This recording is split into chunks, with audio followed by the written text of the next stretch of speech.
So speaking of the Wembley shows, Speaking of. I did attend.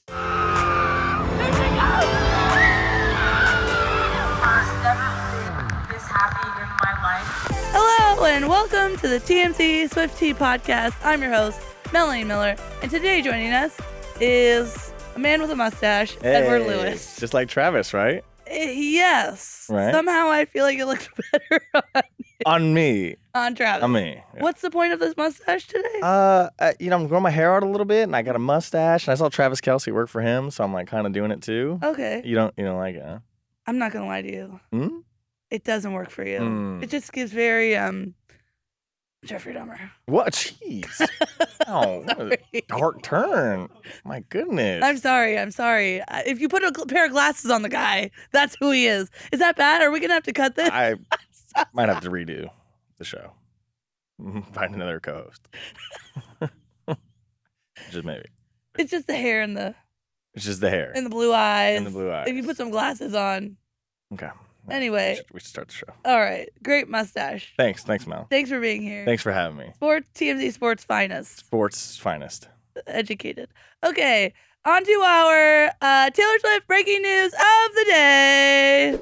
So we have Donald Trump is if you don't know, Donald Trump, Taylor Swift posted a while ago for the 2016 election. No, for the 2020 election, basically saying who she supports. And Trump did an interview and basically said, I like Taylor Swift's music 25% less now. Oh. And it was like a whole thing. And now all of a sudden he's Team Swiftie. Right. Because he took to Truth Social Sunday evening to share several photos of women wearing Swifties for Trump t-shirts, though many of them are clearly doctored. Yeah. And you don't find, I don't think many Swifties for Trump. I wouldn't imagine, no, right? She's historically liberal and has endorsed pretty much liberal candidates throughout her time as a pop star, correct? Yeah, and I think that you find this just, if you disagree, let us know. I think you find people that might be a Republican that are Swifties. I don't know that you commonly find like super MAGA Swifties.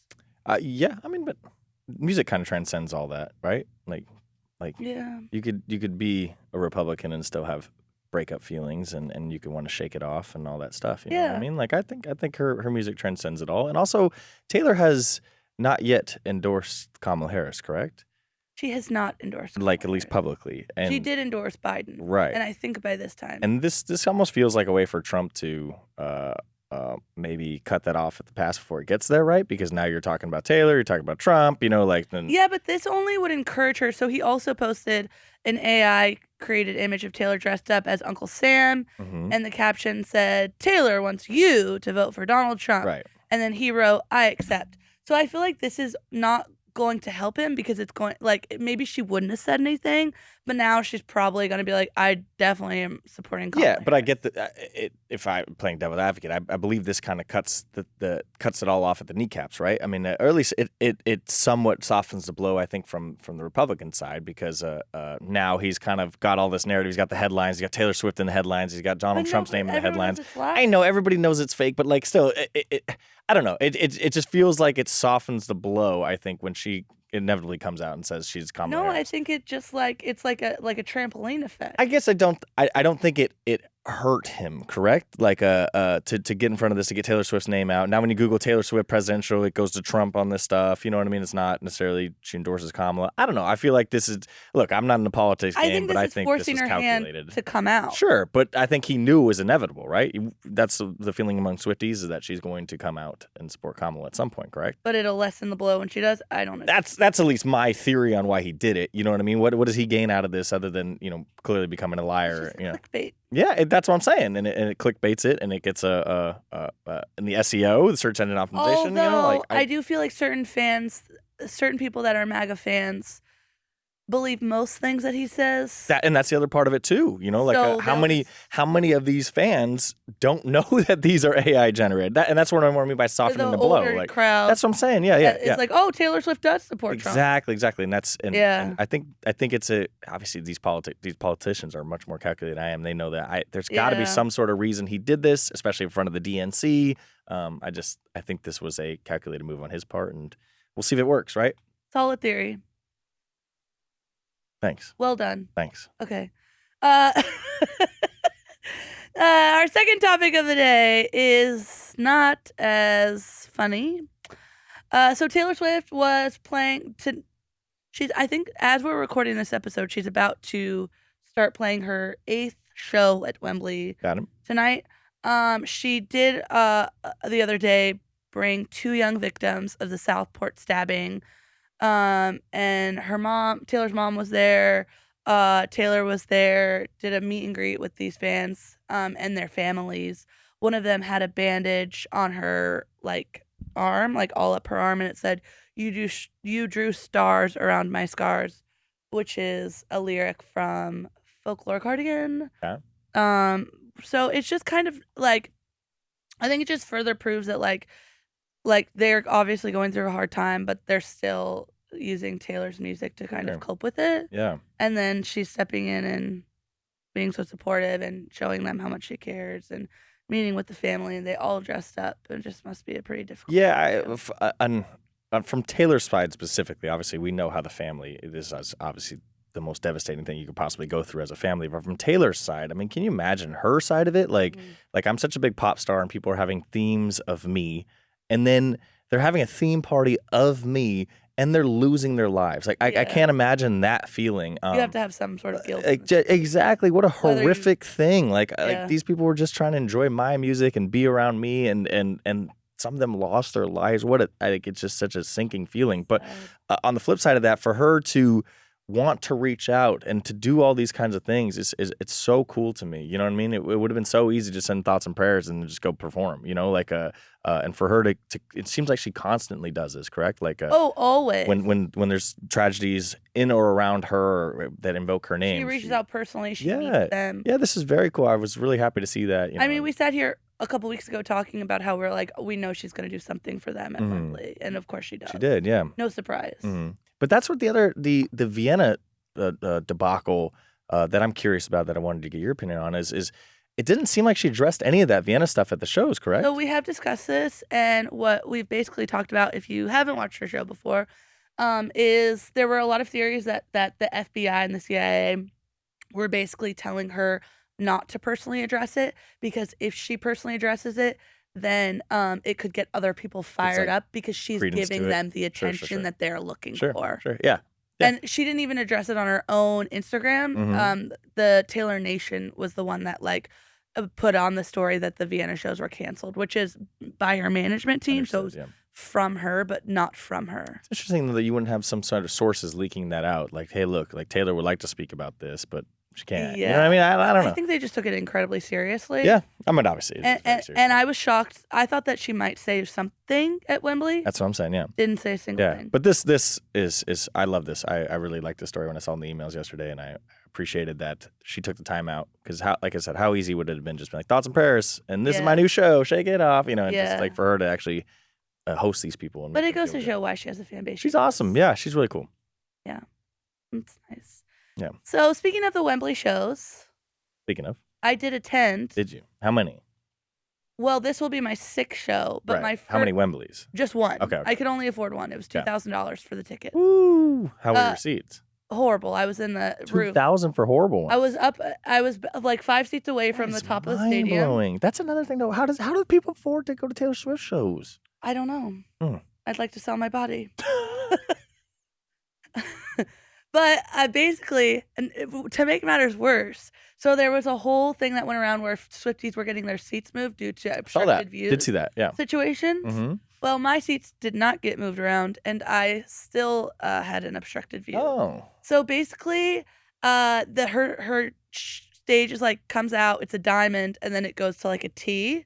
So when she's in the diamond, she goes up and down on these lifts, and she spends the majority of her show, I would say, on these like lifts Okay. in the diamond of the stage. Okay. And anytime she was in, even mostly the middle of the diamond, anywhere in the diamond really, there's a big speaker so that we could hear, and it just blocked the whole view. So it's just like smack dab in the middle of. And they don't tell you that, huh? Well, I guess it's just probably your one seat, right? Like maybe a couple seats. It was like a couple of yeah, seats. Yeah, for it's just sure. really unfortunate. Yeah, if we were a little bit over, we'd an unfortunate be fine. sight line. Yeah, how are they going to know that? It's They would one know it angle. because if they put it up and then they walked You around. got to go every 100,000 seat in there and say, is this obstructed? And this might not be based on where she's standing on the stage?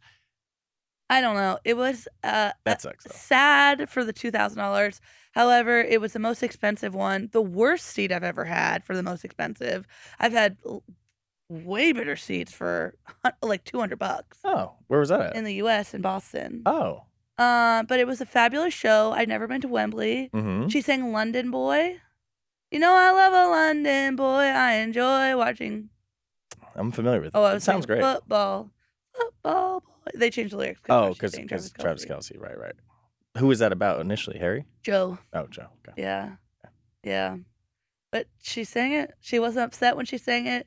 It was not. I was shocked. She changed the lyrics to Football Boy. No. TikTok changed the lyrics. Oh. She didn't change the lyrics, which I was kind of desperately hoping she would. Sure. Right. Because I think that would be. Because Karma is still coming. Guy on the cheese coming home to me, right? She only sings that when he's there.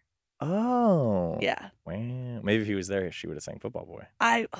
That would have been so iconic. It would have been. But it was great. Wembley was great. The train was great. The show, fantastic. I saw Paramore, Tortured Poets. I'd never seen live before, and my jaw was just. They were the pregame to Taylor. Paramore was there. They were the build. What do you call that? The opener. The opener. Paramore was the opener. I didn't see the first opener, but then I'd never seen Tortured Poets, her new album. Oh, the portion of the show. Yeah, I'd never seen Tortured Poets. Gotcha. Got it. And my jaw was just. Cool. Yeah. That's great. That must have been really exciting. So good.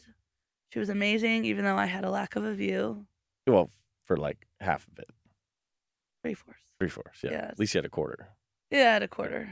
Yeah, I saw the game for a quarter. Hopefully there's a fourth quarter. We didn't go into overtime, unfortunately. No. Huh. So, Bummer.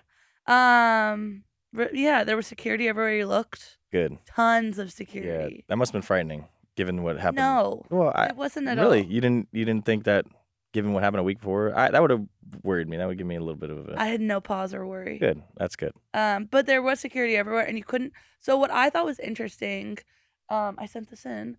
But basically, there's Wembley Stadium, and to get to Wembley Stadium, you have to go up this like giant staircase. Okay.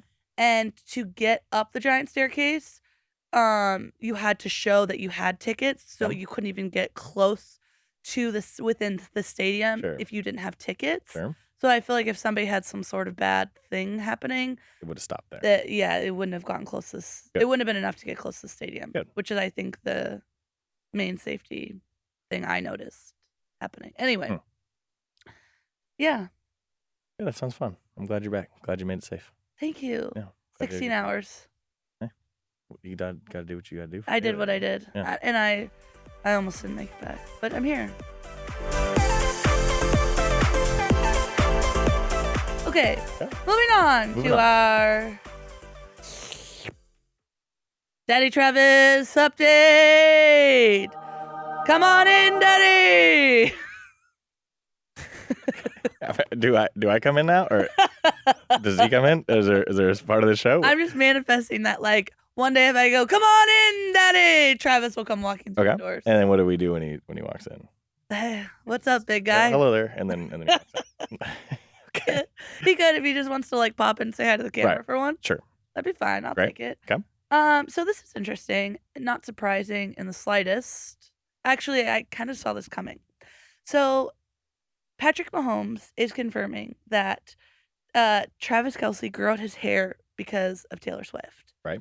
So he was on some podcast, whatever. I've been trying to get him to grow his hair out, and all of a sudden Taylor gets him to do it.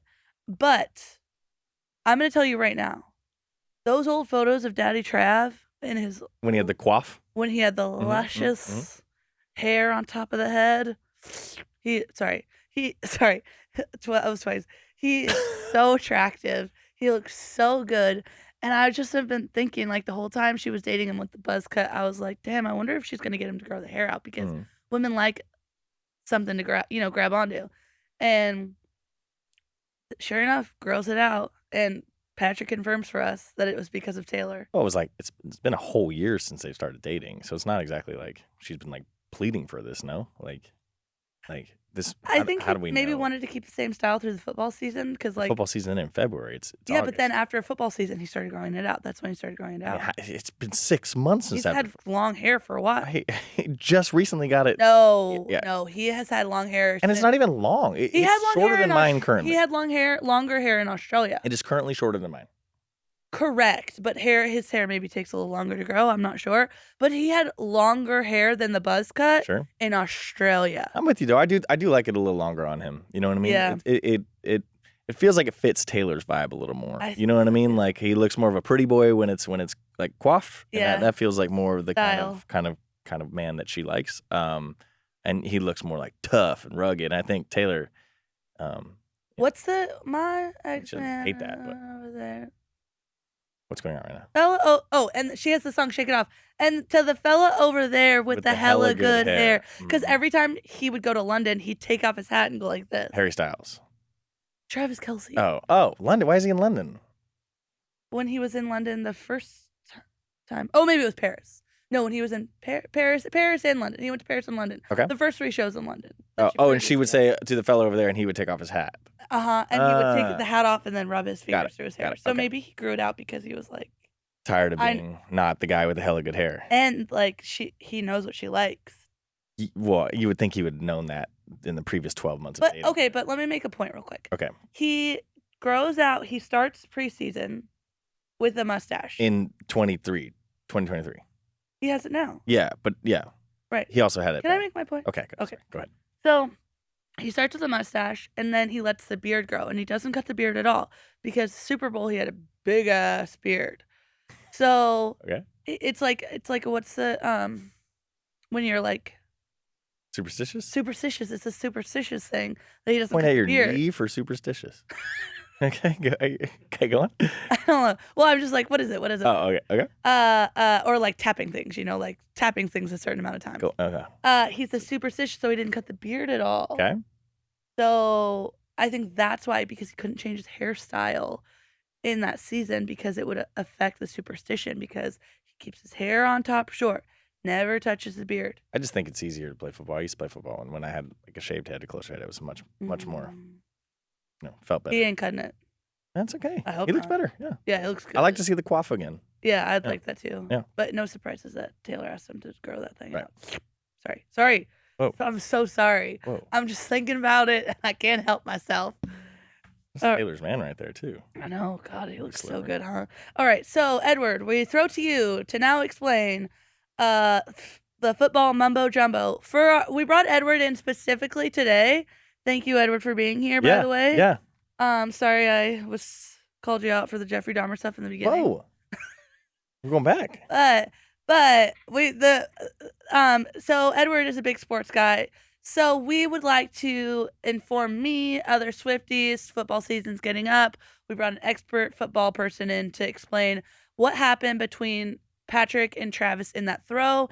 And apparently Andy Reid encourages Patrick to throw behind the back all the time. Yeah. So I'll set up the play. It was a kind of play action bootleg, which means you fake the handoff and then you kind of sprint out to the right. A little slower for the girls in the back. So you snap the ball. Patrick gets the ball, and then he faked the handoff to the running back behind him. But he pretended to hand it off. Pretends to do it. Yeah. He didn't. And it's supposed to get the defense to go the other way. And then Travis is supposed to run into the flat. Okay. Like a kind of just a real flat route. This is like a play. Right. But Travis didn't run it right. Why didn't he run it right? You got to ask Travis.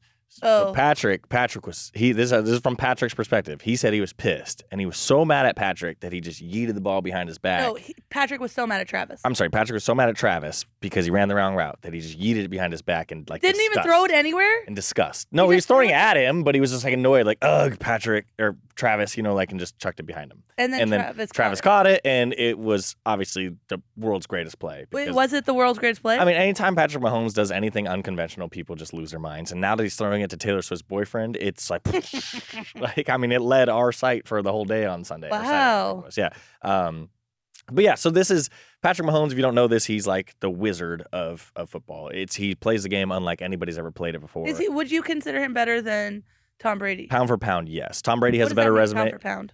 Tom Brady has a better resume right now. But if you asked me today, like I have one game to win, I'd probably take Patrick Mahomes. Like and not even knowing who my receivers were In their primes. In their primes, that's what I mean. Like but obviously I'm taking Brady's the length of time he's done it. I'm taking Brady, but Patrick Mahomes is the second best quarterback But he already has 3 Super Bowls. And Tom had 7. So, but Patrick, I mean, is on pace. Like a. If I'm gonna get all sportsy on you. Okay. Well, I don't know, whatever. If Patrick Mahomes doesn't top 7 Super Bowl rings, will he still be better than Tom Brady? No, it's and that's the thing. Joe Montana for a long time was the guy. He had 4 Super Bowl rings, and nobody could ever touch him because there's been better than Joe Montana. Peyton Manning's been better. Aaron Rodgers has been better. Tom Brady's been better. But when they didn't have the Super Bowl rings, you always heard, well, they don't have the Super Bowl rings. Now, So it's important. You have to have the Super Bowl rings. Patrick right now is the second best ever right now. Even with the 3 Super Bowl rings, I think people are still putting him over Montana, even though, So if he gets close, 6, 5, 6, then you can start talking. But 7 Super Bowls is absolutely unheard of. And that's what I mean. You're probably never going to hear somebody put Mahomes over Brady until he might be able to do it. Oh, yeah. I mean, he's still in his prime. I think he's 28, 29. Like, he's right there. And that bleeds into what we were talking about with Andy Reid. Patrick is so phenomenal with the football that you never want to put any sort of, cap on him. Restriction. And you've seen him. I've seen him throw left-handed. I've seen him throw behind the back now. So Andy Reid's like, just go out there. Andy Reid is like, you be you, Patrick. And that's why Patrick, I think, has succeeded. And that's why Andy Reid succeeded with Patrick. If Patrick Mahomes goes to Bill Belichick, who knows what his career is like. But Andy Reid has really let him blossom. And I think this is part of the whole blossoming project is throw behind the back balls to Travis Kelce. I don't care. You are the man, So. And that was our NFL special. I hope we all understood that. I learned a little bit. Good. I learned a little. Good. I hope you guys learned a little bit. Special sports segment. We should do that, actually. Special sports segment. Dun dun dun. NFL play. Okay. All right. Anyway, back to our lovely Mrs. Taylor Swift. I can get out of the deep football voice. Taylor Swift. Let's go, Taylor Swift. Sorry. Okay. Tour talk and theories. On to our tour talk and theories segment. Okay. So, as a person that has been to a full-fledged Taylor Swift rain show, what is this? Night 6, night 7. I think it was last night. Anyway. What's happening? I'm explaining the rain show. Okay. You mind? Yeah. All right. So Taylor was playing the piano. She was getting ready to play Champagne Problems in the Folkmore Everlore era of the show. Okay. Very simple. Keep up. Folkmore Everlore. Yeah. Okay. So she combined folklore and Evermore. Oh, got it. Okay. You get it. Okay. Yeah, okay. So she was playing Champagne Problems, and there was started a little bit of rain. And we know that this is interesting, that the grand piano on stage, when she plays that grand piano, not a grand piano. It's a keyboard inside of a grand piano oh my goodness. box. Oh, There's no grand piano. Oh, devastating. So something went wrong. They had to take the top off. He fumbled a few thingies in the piano, right as rain. And anyway, and then she, after 6 minutes of rain, she labeled it a rain show because it lasted more than 6 minutes. I disagree with this, Taylor Swift. A rain show is Boston. It was Nashville. A rain show is like it pours. It rains for at least 3/4 of a show. That is a rain show. A little sprinkle. The way that we were soaking wet after the Boston rain show, and the hours that we spent waiting for an Uber soaking wet. Those fans did not experience that at Wembley. You do not get to call it a rain show. You did not have a rain show. You did not have a rain show. Oh, that seems aggressive. 6 minutes. If I'm in the rain for 6 minutes. 6 minutes? I'm cold. For 6, and they're in London. It rains every day in London. And maybe it's not a downpour show, but it's definitely a rain show. For 6 minutes in London when it rains every day. Excuse me. And she labeled it herself. They didn't label it. I'm going to have to say, you're wrong. Okay. All right. Anyway, That's just my personal gripe. Okay. All right. So, listen, when the time of the podcast comes out, will either know or we won't know.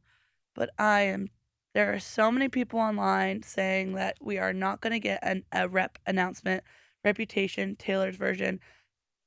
Essentially, the entire Swiftie universe has predicted that we will get Reputation announcement on Wembley Night 8 in London. What is Reputation? What's going on? She's re-recording another album. Is that what it is? Yeah, we gotta have him. Can you walk him out of here? I know.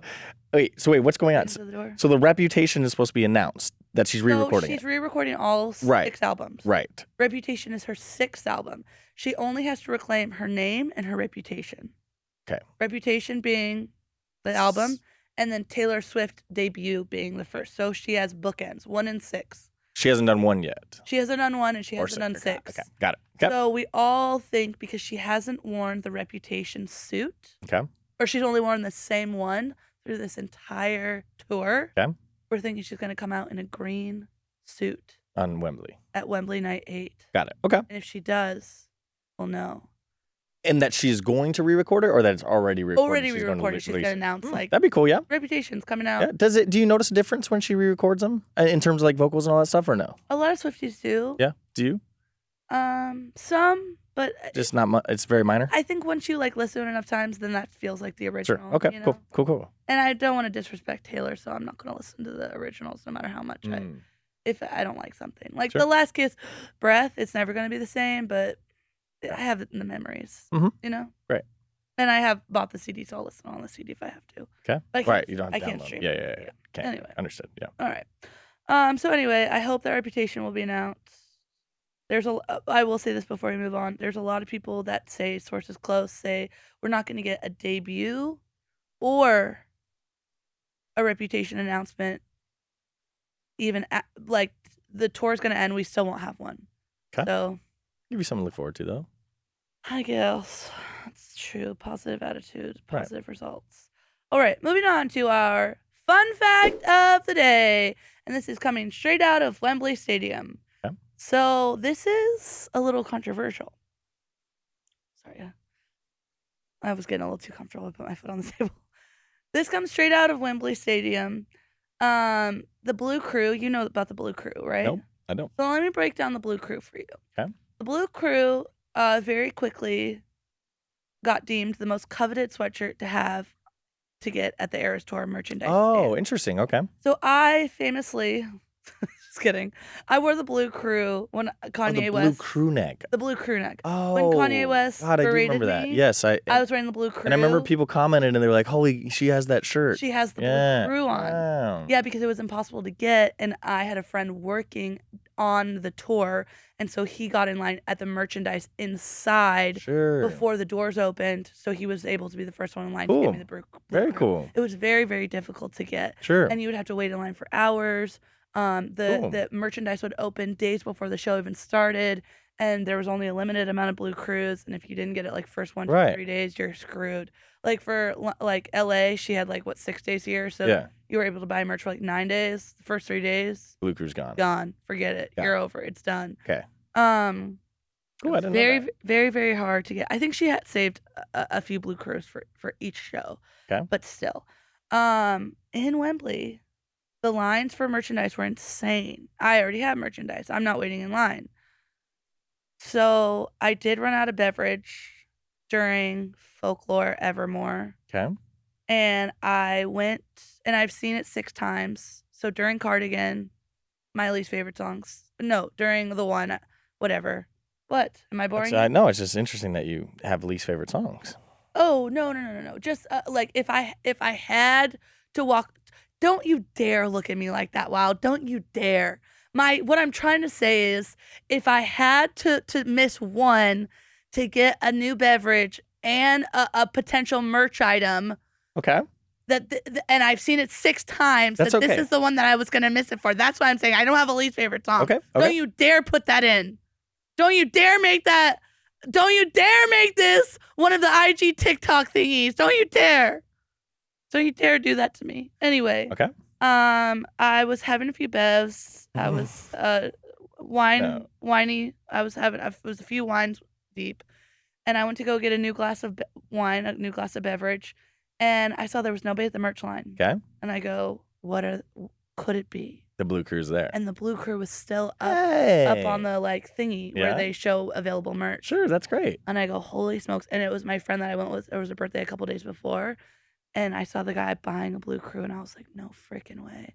They had the sizes I wanted. I bought 2 of them, one for me, one for my friend. Yeah. So the Blue Crew, it's a little different. The writing is a lot bigger, and it includes more dates. Don't want that. So it's not the original coveted Blue Crew. Right. But I'm trying to look into this, whether she's making more Blue Crews, she's making an extra amount of Blue Crews because she knows that that's the best-selling one, or people aren't buying it as much. But the Blue Crew was very easily accessible up to the point of it being available halfway through the show. That's cool. Thanks for thinking of me and getting me a Blue Crew. Oh, you're welcome. Yeah. You didn't, though. I forgot to get Wild a shot glass, too. And Sheesh, man. We promised each other we get shot glasses, and I let him down. Friends like you. You know it. Who needs enemies? Shut up. Anyway, so the service, my service to the people today is that if you want the Blue Crew, it's not the original Blue Crew. It's not the one that us certain Swifties have that have the coveted Blue Crew, but it is easier to get it. So I think it makes it a little less coveted, except for the one that I have, the original one. Okay. I'm such a snob. Yeah, you are. Yeah. Anyway. Oh, that was Edward, not me. That was nice, Edward. I like Thanks. That was a good I learned one. it from you. Yeah. Sorry. Yeah. Okay. We've slurped over our time. Okay. If you want to watch us on YouTube, please feel free to watch us on YouTube. Leave a comment. If you want to interact with us, we interact back with you. If you want to listen to it, you can listen to it on Apple, Spotify, whatever. And if you hated Edward or you agree with me about Jeffrey Dahmer, Jeez, you don't bye! You don't have to leave a comment.